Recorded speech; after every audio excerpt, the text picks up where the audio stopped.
Today we're going to be talking about the impacts of clutter in your space. Now, I do not think that it is any coincidence that since I've become a more tidy and organized person, I've also become a more productive person, more motivated person. My mental health has improved. I have better self-efficacy, and I just generally can deal with the stressors of life better.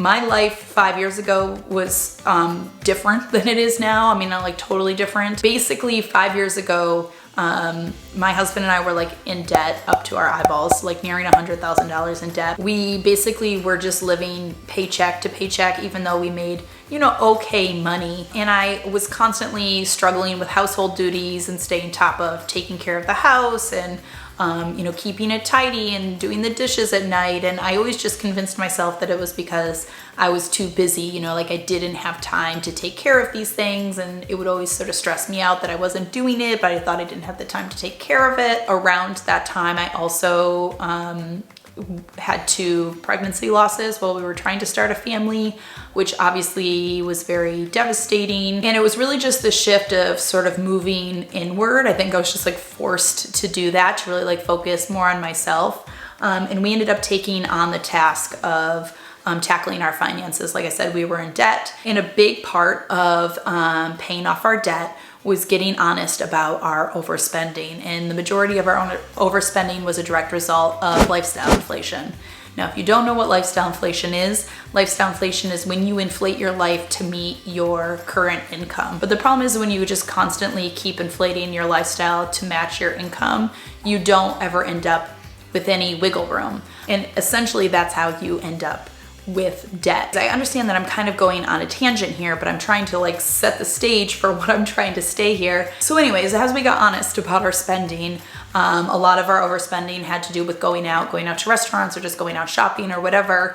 And so we really had to cut back on doing that and spent a lot more time at home. By forcing ourselves to be at home more, we suddenly had more time for our home, to take care of home projects. And that excuse that I always had at the beginning of I couldn't keep on top of anything because I was always just too busy was sort of just self-made busy. I was consumed with this busyness that was preventing me from being clean, that then caused me to be stressed. But it was all this like self-inflicted busyness. And it was also around this time that I started my infamous never go to bed without cleaning your kitchen sink rule, which if you don't know, essentially I just decided I would never go to bed if my kitchen sink wasn't clean. It rippled into all sorts of other good things. I will link some videos down below where I talk about it in more detail if you've never heard me talk about it. 5 years ago, I was very different in a lot of ways. And the process of slowly becoming more tidy and organized and ridding myself of clutter, how much it has rippled into other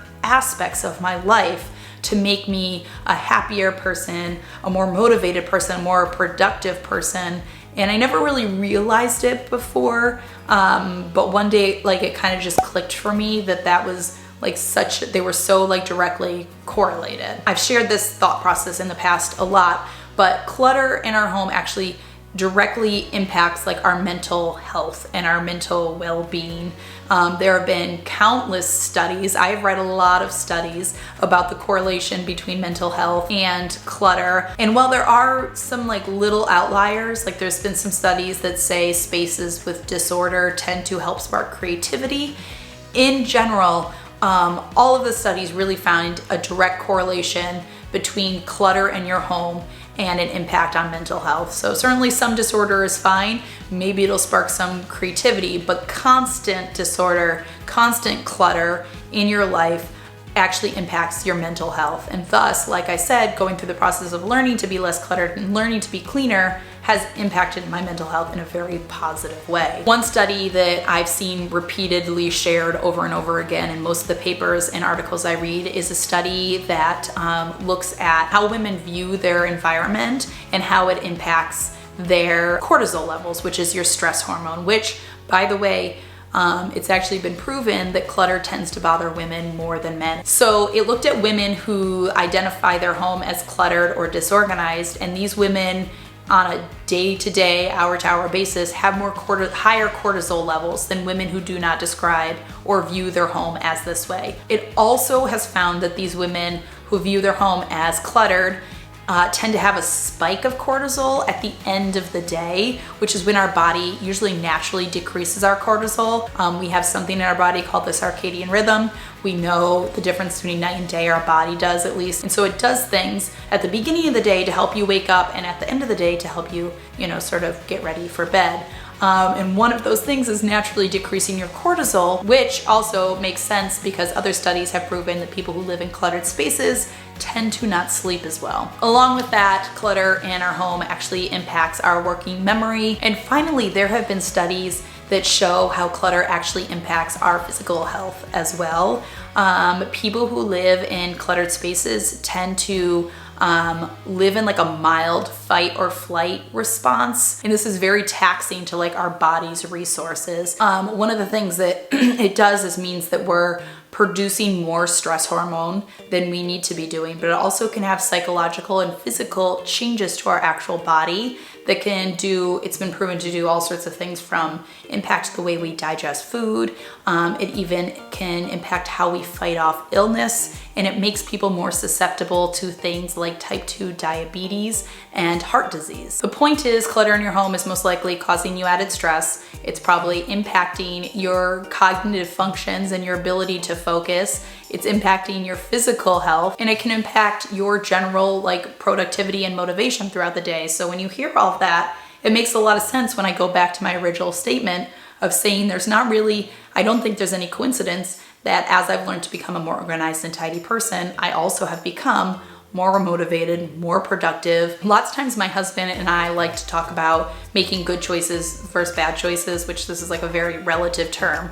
But when I say like making a good choice, I might mean cooking something healthy at dinner, where a bad choice would be getting takeout. And a good choice might be going upstairs after we put the kids to bed so we can, prep for the next day, clean up our bedroom and read before bed, versus just like laying down on the sofa to watch Netflix. And we always talk about it because the bad choices are always easier, where the good choices typically require a little bit of like a push. But the interesting thing is, the more bad choices you make, the more you tend to make. And the more good choices you make, the more you tend to make. And I think it just goes back to what I'm constantly always telling you guys about how these like little tiny tweaks to our routines, to our daily habits and choices can make such a big impact on our life in the long term. And when you see that, it can be a really good motivator to sort of keep going, because I talk to you guys a lot about motivation. I think using motivation to achieve goals is like total BS, because motivation doesn't show up every single day.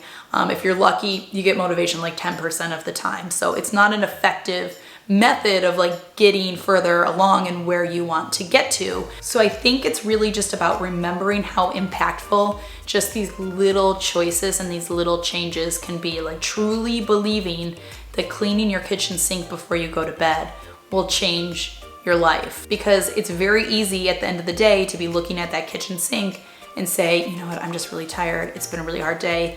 I can do this tomorrow. That's the easier choice, but that's not what's gonna get you what you want. The truth is, cleaning your kitchen sink at night, every night, really can change your life when you do it day after day, month after month, year after year. So anyways, I know this video kind of went on a few different tangents. I'm gonna try to bring it full circle for you, but the point is basically that, the connection between making a change to work on being more organized and work on being more tidy. Sometimes it can be easy for us to push it aside or to feel like it's this really like fruitless endeavor, but that it actually has these really huge impacts on what it can do for your life. So even if you adopt 1 or 2 small daily habits every day that you can do that is going to help you be a little more organized, like the huge benefits that overall it's going to bring you. And I know it, like I said, because I've seen what it's done for me, and that process of constantly choosing something that's maybe gonna take a little bit extra time,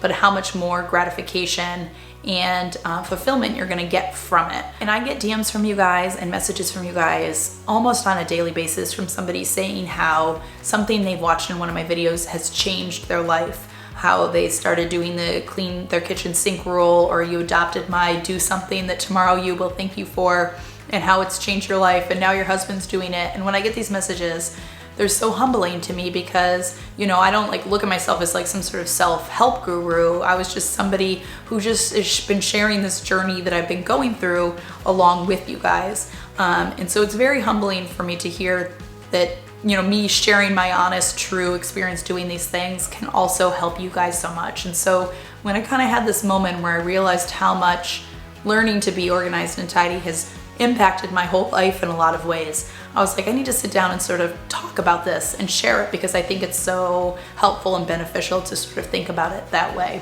So anyways, that does it for this video. As always, thank you so much for stopping by and watching. I hope you're having a fantastic day. Remember to be kind to yourself and others, and I will see you all in my next video.